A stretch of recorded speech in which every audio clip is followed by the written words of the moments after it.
love now and Did you follow last night? I love Love is stronger than anything. you. Feel the love. And I love you more than anything. There's still love. From the New York Times, I'm Anna Martin. This is Modern Love. Today, a conversation with the actor Penn Badgley. Penn is best known for playing brooding characters. He plays a bookish, handsome serial killer who stalks women in the name of love on the Netflix show You. Where is she? Tell me where she is! Tell me or I'll kill you! And, of course, he played Dan Humphrey in the original Gossip Girl. Within weeks, I was getting dozens of emails with stories about Upper East Siders, so I posted them anonymously. Dan Humphrey is the outsider among his wealthy group of high schoolers. And spoiler alert for a TV show that finished airing in 2012, he ends up being revealed as the anonymous blogger ruining all of their lives. So, brooding might be an understatement. At first I thought the Modern Love essay Penn chose to read today felt like a departure from the work I'm used to seeing him in. It's an essay about a father who needs to embrace his vulnerability in order to help himself and his 3 sons. Penn is also a father and a stepfather, and today with me, he opens up about what it means to be a parent who models humility and compassion. Penn Badgley, welcome to Modern Love. Thank you for having me. So I know I am not the first person to say this to you, but I'm loving you on TikTok. You're so good on TikTok. Thank you. I mean, listen, you're dancing, you're singing, you have a TikTok about your feet. Explain that one. That one really was just because there were enough comments. I am often barefoot because when you're inside, it's either for me socks or barefoot. Absolutely agree with you. And I don't know. I mean, I think a lot of us are barefoot. We're just not all like on social media. You're getting so defensive. A lot of us are barefoot. In our homes, a lot of us do that. I mean, it's zany. It's just quick cuts. It is zany. This is me in my version of directing a comedy. This is You are putting your whole self. It's physical comedy, Penn. It's physical comedy. Yeah, and which is I don't know. I mean, to me, it's like what else are you gonna do on TikTok? You know what I mean? I mean, I love it. We get to see a totally different side of you, so different than the characters you play. It's much lighter. It's much more joyful. How does that feel for you? Well, I mean, I have both sides to me. I am quite capable of being serious and brooding, but I feel like at this point in life, that's like a drag default. That's I don't need to explore that anymore. Mm-hmm. That's not, you know what I mean? Mm-hmm. Not even as an actor. I'm saying as a person. Like there's no, I don't know if there's value any longer in the seriousness and the brooding. I have that on lock. That's 37 years of experience there. Yeah. Was there a specific moment for you where you kind of felt yourself transition from dark to light? Yeah, to put it that way. There's definitely not one point. I would just say that it's, for a number of reasons I've been coming to terms with, as we often do as adults, like the grievances, the grief, maybe the sadness of early life, and not everybody has like a lot of sadness to pull from in their early life. I happen to have had some experiences and events, before 20 that kind of oriented me in a way where, frankly, those were the heaviest years. Like those were very much the heaviest years. So I would say throughout my 20s, I was unburdening. And then if there is one moment, I would say my 30th birthday, suddenly something clicked a little bit. Okay. Just a little. I need to hear this because I'm 29, about to turn 30. So this is personally very important to me. Keep going. What happened on the 30th birthday? So I would imagine some people experience maybe something of the inverse, but I just really felt lighter because I think there's something quite heavy about actually adolescence into adulthood, into early adulthood. By the time you're 30, you just can no longer say, there is something where it's like, all right, that stuff of youth is officially kind of over. It's like, well, look, this is me. This is my life. I mean... Mm-hmm. Yeah, I mean, I know what you're saying. When you're 30, it feels like you're fully responsible for dealing with what happens in your life. The things you can control and also the things that you can't. Yeah. It actually makes me think of the essay that you picked to read today. It's called Watching Them, Watching Me, and it's about a dad and his children dealing with a tragedy together, something that none of them saw coming. Can you read that for me? Sure. This is Watching Them, Watching Me by Dean E. Murphy. To celebrate our 25th anniversary, I had the videotape of our wedding converted into a DVD as a surprise for my wife. This was going to be a stay-at-home anniversary. We had splurged on our 20th, knowing that by this year our oldest son would be frighteningly close to college, so a quiet dinner and a movie, our own movie, were what I had in mind. My wife and I hadn't viewed the ceremony in years, but the routine was delightfully predictable. She would cry, on cue, at the moment when she choked up reciting her vows, and we would hold hands and give each other that knowing look, the one that said, I'd do it all again, in a heartbeat. I had forgotten how long it took to get beyond our background stories, the high school swim teams, the travel, all leading to that electric day in Santa Barbara, California, when we first laid eyes on each other and knew almost instantly we were meant to be. I've met the man I'm going to marry, she reported to her mother that first night. As the DVD played on, the tears began welling, but this time long before we recited our vows. And it was me crying. My God, she looked gorgeous as she stepped out of the white Cadillac, dodging the raindrops. She beamed a smile at the camera, her eyes filled with anticipation. Everything was perfect, down to her painted toenails. I remember it all so well, back when heaven was so generously shining on me, the lucky guy I was. This dream bride at my side. My oldest son wandered into the room and grabbed a seat. He had seen the tape before, but didn't really remember it, and certainly had never watched it with such purpose. On screen, I had a full beard and thick wavy hair and looked more his peer than the middle-aged father now sitting next to him. It was funny watching me pace with my groomsmen, awkwardly waiting for the ceremony to begin. As I sat in front of the TV, I laughed and cried all at once, knowing with hindsight all that awaited us. His mother, well, she looked stunning to my son too, and there was no mistaking her. Let's get the show on the road, she ordered. My high schooler immediately recognized his mom, a quarter century of distance erased by a handful of take control words.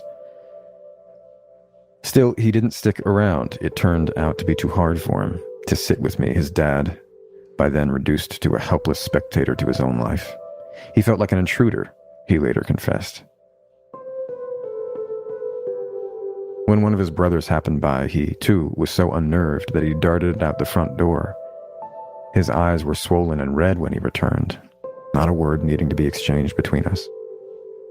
You see, as hard as it had been for my 3 sons to lose their mother, she died rather suddenly 2 months shy of our 25th.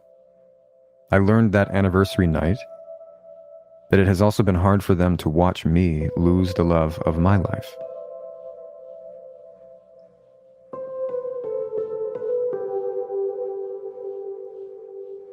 As alone as I feel, I am not actually alone. I have 3 sons who can pinpoint with laser-like precision the gaping hole in my heart. It is an odd feeling as a father to be so transparent, so naked in front of the children you still provide for. But the death of a spouse rewrites the rules of a family in ways I never could have imagined. Some decisions in life, it turns out, are made for you, leaving you an unwitting accomplice and spectator at once. My sons stood witness as I spent the better part of 5 months trying to keep my wife alive.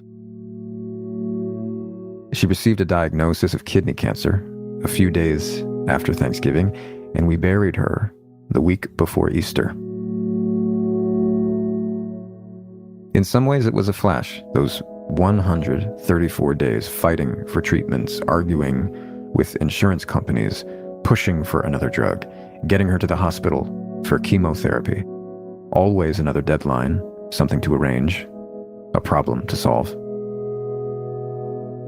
But the boys lived every day of it, and while I was caught up in the moment, they were watching in slow motion, each frame frozen in agonizing detail.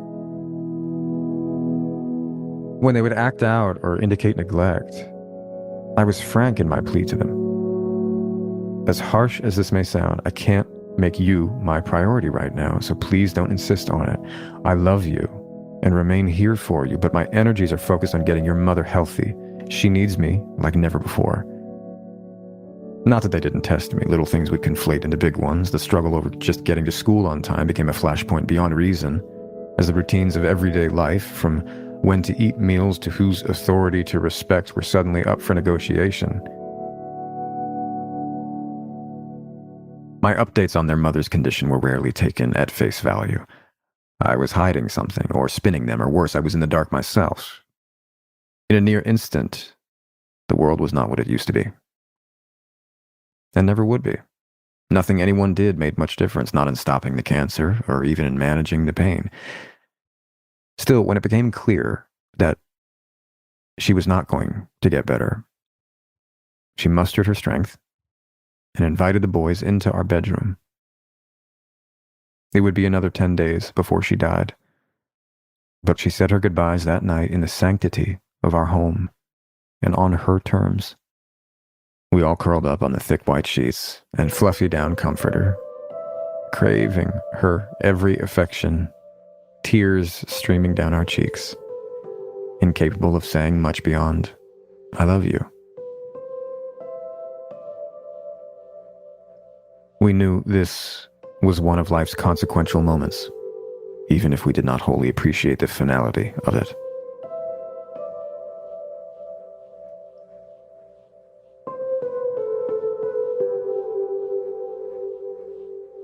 Apart from the grief of a beloved spouse gone missing, a widow or widower has the institution of marriage to confront. Not just because you are suddenly without it, but with kids still at home, the marriage lives on in the world you've built as a family. The living room furniture you picked out together, the unfinished plans to remodel the kitchen, even who walks the dog in the morning. All residuals of a bygone bond. Over the summer, we celebrated my middle son's 16th birthday with a boxed cake I concocted with the help of his little brother and a tub of store-bought frosting. Birthday cakes were his mother's domain, and she made magnificent, artistic monuments to their lives, confections that told the story of the past year better than any journal entry or photo album. Mine was hardly that, but I did my best to keep my wife's tradition alive. And with it, our marriage. In a moment of despair, after every effort to save my wife had failed, her mother pulled me aside. I had never felt so helpless or inadequate, and she could see that. "I may not recognize it now," she told me, "but I had given my sons the greatest gift a father could give, the example of unconditional marital love." What she didn't say was that in providing that example, I was also inviting my sons into the inner chambers of my life. That is not something fathers normally do, at least not in the case of adolescent children, and once that door is open, it does not easily swing shut. That's such an isolating time in my life that is perhaps not a bad thing. But this new order can take some getting used to. My mental health, social life, and work ethic are all fair game to my children. Is your belief in God shaken, Dad? Are you angry? How are you taking care of yourself? On a visit to the doctor to get his flu shot, my 12-year-old lectured me on finding healthy ways to vent my sadness and frustration, gently pointing out that I might have come down too hard on his two brothers that weekend. To that same point, there was nearly a round of applause when I announced that I had found a bereavement group I intended to stick with. "You'll like it," my youngest told me. "Sometimes you just need to say whatever you want and not worry about it." When I look back to the morning my wife died, it is now clear to me that my sons were well down this road even then. That they recognized our family's changed order and its consequences. As we were driving home from the hospice in exhausted silence, my oldest son in the passenger seat, where his mom had always sat, turned to me and then to his older brothers. "It is just the four of us now," he said. "We'll need to be here for each other."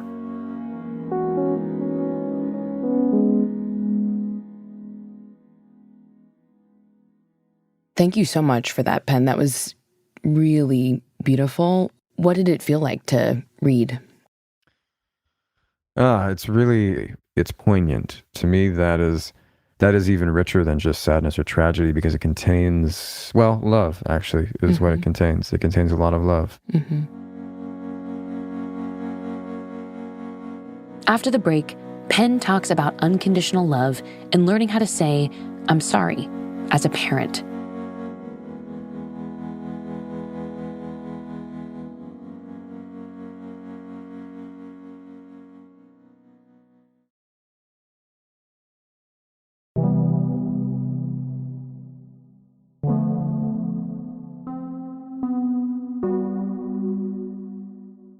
Penn, you just read Dean E. Murphy's essay, Watching Them, Watching Me. Did any part of the story in particular really resonate with you?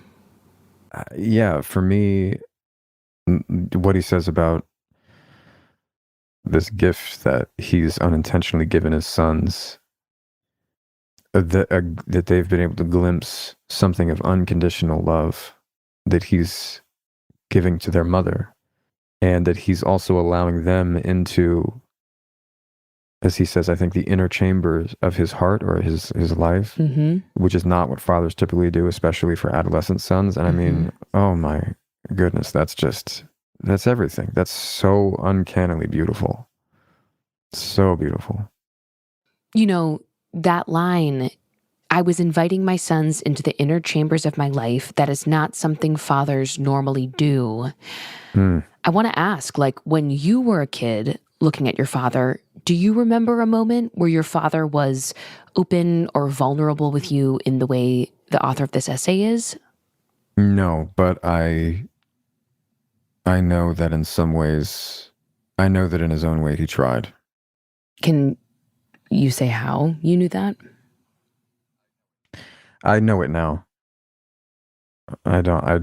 I'm not sure what I thought or knew then, but I know it now. I mean, as a dad yourself now, do you remember a time where your kids saw you be vulnerable? I have an interesting situation where I have a biological son and a stepson, and my stepson is his father is very much in his life, so his father is his father, and I'm something else. So I have, two different kind of parental roles. And then my biological son is only 3.5. Oh. So that's a very different thing too. I'm going to need to be able to more consciously show him my vulnerability as he gets older in those years, I was going to say, like, your son is probably a little too young to perhaps register these moments of vulnerability from you now. But as you plan for childhood and teenagehood and adulthood and beyond, like, how are you thinking about incorporating vulnerability into your parenting? Yeah, that's a good question. Well, one would be to first understand what vulnerability is, and because we talk about it in a way that I think it's often assumed that it's just it's like sharing a lot maybe, or being open, and I don't think I actually think that the ways that I'm open are not always, I have to tell you exactly what's going on inside. It's more like living it, demonstrating it. Can you give me an example maybe of what that means? And I know that 3 is quite young, but I bet you're still doing things even now to sort of model how to interact with the world, how to interact with people. I would love an example if you can think of one. Okay, well, first I remember when my toddler started saying sorry. Like, I'm sorry. And that's the right response, because, we in our culture say sorry all the time and it's meaningless. It's like, oh, sorry, I'm right behind you. Sorry, just sorry this, sorry that. And then the first time you hear a little child who's learning words, anytime they say anything for the first time, you're like, oh, that's, you notice it's the first time that word is being used. So this little human is saying sorry for the first time. And I remember when he said it was like, oh, like, you don't need to be sorry about something. And I don't recall exactly what it was. It was something that was innocuous, but that technically was his fault. Like, maybe it wasn't spilling, because we don't freak out about spills at all in our house. It was something small that, like, none of us were upset about. But he said sorry, and I think we were just like, oh, and an apology is not needed. I remember just thinking to myself, like, let me reorient things so that you don't have any compulsion to apologize when it's not necessary. Like, that's not. And then furthermore, I remember the first time that I apologized to him. Tell me about it. We were getting into the car, and he was being completely unreasonable as a toddler will be, like absolutely out of control, 3-year-old. I mean, it's just like, oh, you don't want to do the thing that you just said you want to do because we're doing it now. Oh, that makes a lot of sense. Maniac. Like, if you translate that behavior to older people, it's like toddlers are just terrible people, but they're not. Of course, they're not. This was actually the first time, really, more or less the first time that I was becoming impatient with him. Wow. He was 2.5, and there is something around that age that changes. Where they're starting to just consciously defy you in a way that you can sometimes have nothing but patience and grace for. And then other times it's like, we're going to be 45 minutes late if you don't like I know how this is going to go because I'm an adult. And you're a stupid child. And I have a watch. And you're not you're saying no for no reason other than your brain doesn't understand how to process your feelings any better than that. And you want autonomy, but you don't understand you're not the center of the universe. And you know what I mean? It's like, it's just, if you look at it in a certain way, it's a complete lose-lose. And if you get caught up in that, you can take it personally and you can get really impatient and really angry with him. You really, really can, of course. Absolutely. And I was being short with him. I was like, well, we got to get you in I was being clipped. Because what had happened is I had forced him into the car seat and he was crying, but he'd stopped crying and it was just like, he looked kind of like devastated, like I had broken his will somehow. And of course this happens all the time and they snap right back. And then I stopped for a moment and I said, are you upset because I was being impatient with you? And he goes, yeah. And I said, I'm sorry. I'm really sorry for speaking to you that way. And it was, for me as a man and as a father, it was actually such a moving moment. And that I was like, oh, I didn't get that. That is really important. Yeah. That to me is vulnerability. It's not a bunch of sharing necessarily.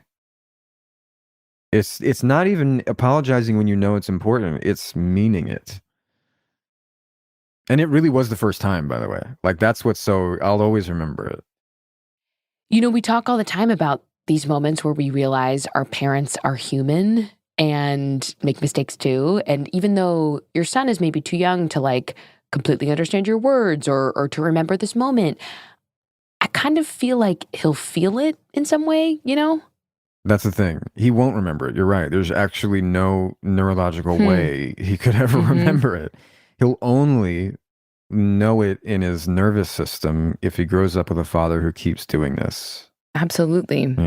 Absolutely. I mean, it models for him how he can act in situations. Yes. As he gets older.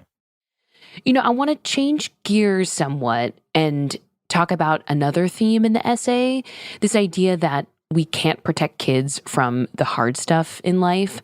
The author, Dean E. Murphy, lost his wife, and his kids lost their mother. As much as he wanted to shield them from that pain, they still felt it so deeply. I wonder how you're thinking about that in terms of your own child, the fact that you can't protect him from the hard stuff. Well, it's impossible. In any other interview, if I just said this like out of context, it would sound wild. But I think in some ways, children should be accustomed to hardship. Because they will encounter it, by the way, they will. And I actually think it's more like, if we were to embrace reality, try to demonstrate unconditional love as much as we're able. The truth is that in hardship, they would see vulnerability, they would see humility, they would see love from their family and friends. For whatever reason, it's, those are the times that we seem to demonstrate it most. You're bringing up unconditional love again. And earlier you talked about the part of the essay where the author's mother-in-law tells him that he's given his sons the greatest gift a father could give, which is an example of unconditional marital love. How do you think about unconditional love in your roles as a father and as a husband? I think unconditional love is actually very hard and rare in a way. I think, for instance, with my wife, we're learning to condition ourselves so that we can be unconditional. Like unconditional love, I don't think is ever just magically visited upon anybody. We say parents' love is unconditional. That's actually not true. It's not true. It's not. It's just not. Like it is conditioned quite often. It just is. Like, and it doesn't mean you're a bad person at all. It unconditional love is like, the author mentions God at some point. I'm personally spiritual and experience God in my life, and it's part of my worldview. That's the only love that's unconditional, as I understand it. We're learning and attempting to be unconditional.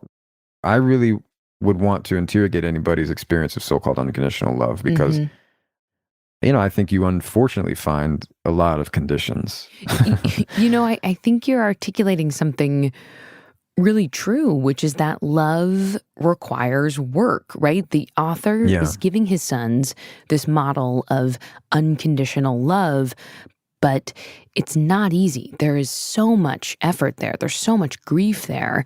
And even so, he still provides these moments of joy for his sons. He throws his son a birthday party. He decorates the cake.